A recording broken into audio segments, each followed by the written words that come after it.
আসসালামু আলাইকুম রহমতুল্লাহ বরকাতু। আমাদের আজকের কাজ প্রায় শেষের দিকে। ভাই সুন্দর হয়েছে।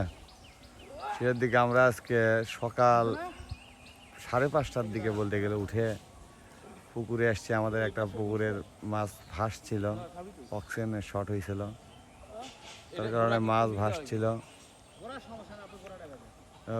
সেখানে অক্সিজেন দিয়ে তারপরে এই পুকুরে এসে দেখি আমাদের এখানে প্রায় পানির ফ্লো উপর দিয়ে যাওয়ার মতো অবস্থা। সেখান থেকে আবার একটা বাজারে যেয়ে, বাগদা বাজারে যেয়ে মোটরের জন্য অপেক্ষা করতে করতে মোটর না পেয়ে আমরা অবশেষে আমাদের ছোট ভাই অফিস সজীবের মোটর ওখানে লাগাই দিছি। পানি ওখান দিয়ে যাচ্ছে, এখান দিয়ে। তারপর আসলে আমাদের এই নেটগুলো পানির সঙ্গে আটকায় গেছিলো। পানিগুলো ঠিক করে পানির মধ্যে আবার মাছ আটকায় যায় এই নেটের ভিতর, মাছ বের হতে পারে না।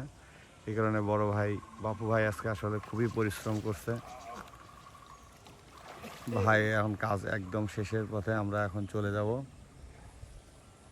আমাদের পুকুর মাশাআল্লাহ এখন অনেকটা ভালো। আসসালামু আলাইকুম রহমতুল্লাহ।